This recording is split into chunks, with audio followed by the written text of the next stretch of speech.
I'll use an example. So as we get older, we tend to slow down. Why? We're like, oh, well, my joints, my tendons. Okay, cool. But what if you see your child in the street and a car's coming? You're not going to sit there and warm up. Oh, I got to warm up. No, you're going to go, right? You need maximum output Right. instantaneously. Your nervous system's Right. going to be like, I don't care about, I'm just going to go protect my little offspring over there. Now, if you have trained for that, if you've pushed yourself to that intensity, you won't get hurt, or your likelihood of getting hurt is less. Because there are instances in life where life throws something at us, we have to instantaneously react. But if we haven't pushed our capacity to kind of move into that intensity, well, then our likelihood of getting hurt goes up. Yeah. I'll give you a quick story. So in 2023, I was hospitalized with strep A to the point where I had lung failure, kidney failure, liver failure. So my lungs were filled with fluid, heart failure, liver, kidneys. They're all failing. They had to put me on dialysis. I was in the ICU for 10 days. My toes went black. They thought I was going to be on dialysis for the rest of my life. And they didn't know if I was going to make it. Right? I was in 10 days, 5 weeks in the hospital. I lost 50 pounds of muscle. I had to relearn how to walk. I had to do everything. Just being a little bit of a smart ass, I asked one of the doctors, I said, what were my odds? Because I didn't know how sick I was. He's like, oh, you had less than 20%. I was like, oh, shit. Wow. I was sick. He's like, you were super sick. And they said, the only reason you're still here is because of how healthy you came in.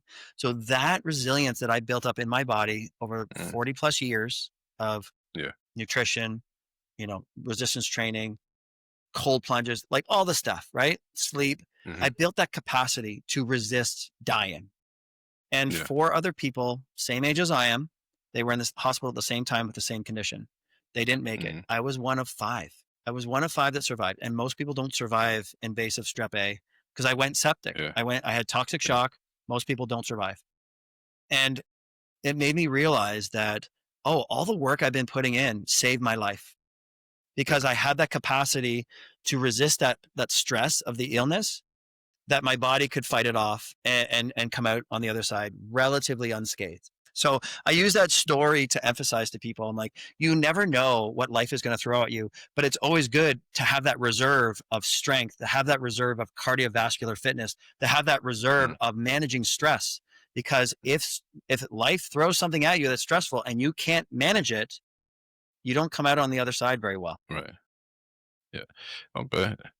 So yeah, I definitely understand that. So it basically like the old adage of "stay ready so you won't have to get ready." Yep. In a sense, like basically you. So basically you preparing your body for something that may or may not happen, but but when in the event it does, it is you definitely can probably weather the storm a lot better than if you did. It's like going up it's like walking up the stairs and you're winded. Well, that's not good. But I would like to feel good. I'm like, I ran up the stairs. I feel great. That was not stressful. But if everyday activity is kind of stressful for you, well, if you have to do something above and beyond your regular activity, it's going to feel super stressful and it's not going to feel good. And then we might get hurt. So I'd rather have that capacity. Are we going to be pain-free? No. But I'd rather be strong and have a pain in my body because I'm 46 than weak and still have the same pain in my body. There's no avoiding it. You're going to have discomfort, but at least if I'm moving around, my body can manage it. And if you can handle stress, things feel less stressful. If I do hard things now, if something hard comes up in the future, not that bad. Right.